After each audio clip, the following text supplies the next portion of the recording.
राजा रियाज जिनका पहले जो है वो अपोजिशन लीडर का उन्होंने किरदार के तौर पे अपना जो है वो अंजाम दिया, रजीम चेंज में उनका जो है वो बड़ा किरदार था।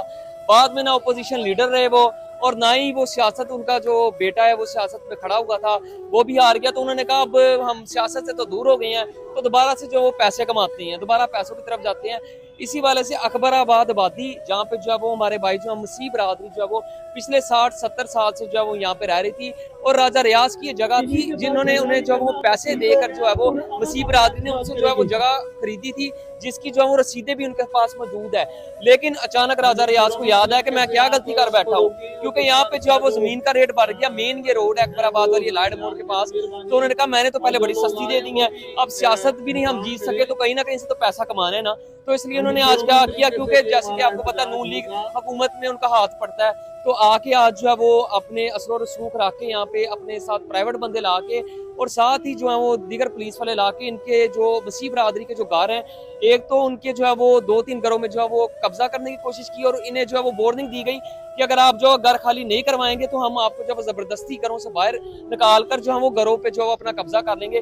जिस पे जो मसीह बरादरी एक साथ इकट्ठे हुई, और उन्होंने कहा कि हमारे पास सबूत मौजूद है, रसीदें मौजूद हैं, तो आप किस तरह से हमारा ये जगह खाली करवा सकते हैं। तो इस वाले से आप वो एहतजाज भी कर रही हैं, लेकिन असर रसूख रखने वाले शुरू से इस मुल्क में जो है वो हावी रहे हैं अवाम पर। इसी वाले से क्रिश्चियन कम्युनिटी जो है वो शदीद एहतजाज अपना रिकॉर्ड करवा रही है, लेकिन अभी तक यहाँ पे जो है उनका कोई भी नहीं सुन रहा। इसी वाले से हमारे साथ खवातीन मौजूद है, उनसे बात करती हैं।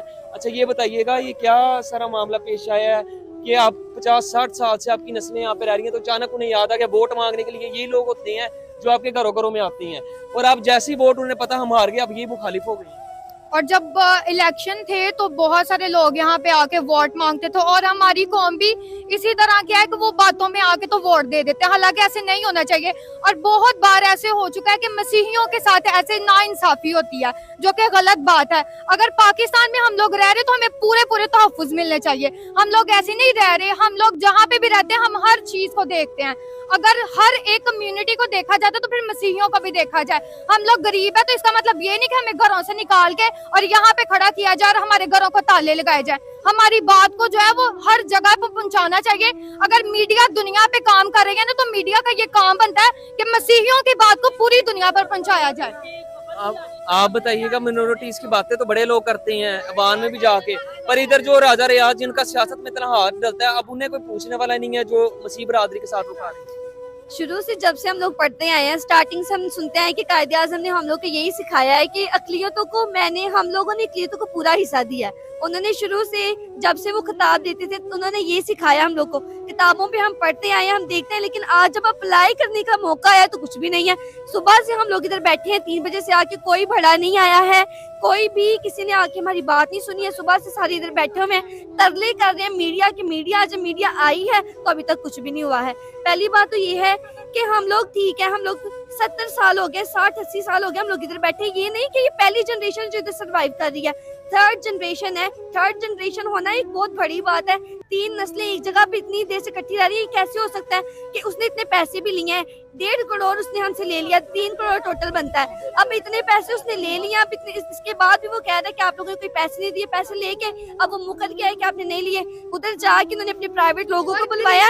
ये शहरी हाल उनका है। इधर से उन्होंने अपने बंदों को कॉल किया कि आप लोग जाओ पुलिस वालों के साथ। उन्होंने बाइबल्स को उठा के बाहर फेंका है, सामान बाहर रखा है। उन्होंने इतनी ज्यादा बदतमीजी की है सबके साथ, जरा भी लिहाज नहीं किया है। जो हम शुरू से सुनते हैं, जब अप्लाई करने का मौका है तब हम कुछ भी नहीं देख रहे, और ना ही सुबह से कोई आया, ना किसी ने अभी तक आके हमारी मदद की। अच्छा ये बताइएगा, आपका जो अपना मिनोरिटी का अकलियत का जो मिनिस्टर है वो फैसलाबाद का है, ताहिर खलील सिंधु, जो नून लीग का है ना, उसकी जानिब से भी कोई नहीं कहा गया कहीं पर मिनिस्टर इतने ये पैसे लेते हैं, मिनिस्ट्री बन जाती है आपके लिए। आप लेते हैं ना, जब वोट लेने होते हैं तब वो सारे क्रिश्चियंस को आगे रखते हैं, अदरवाइज कोई भी किसी क्रिश्चियन को कुछ भी नहीं कहता, समझते ही नहीं है कुछ।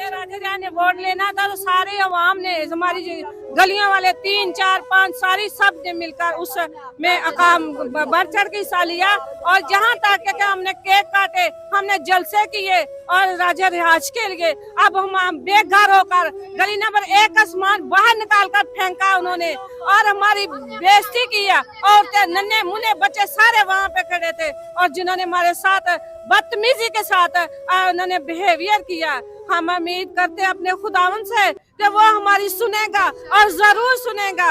हमारी बाइबलों को फेंका इस तरह, हम अपनी बाइबलों को जब देखते हैं कि उन्होंने हमारे साथ ऐसा किया, हमारी बाइबलें निकाल दी, हम क्या करें, किसके पास जाए? हमारी तो जो तारक संधू है, जरा जो वजीर आजम अभी भी बना है, उसने क्या किया? उसने कुछ नहीं किया। हमारे वालदों से पड़े हुए हैं। कोई आया ही नहीं है, कोई भी नहीं पहुंचा, किसी ने कोई बात नहीं सुनी। इधर बैठी हो तो इनको कोई क्या करेंगे?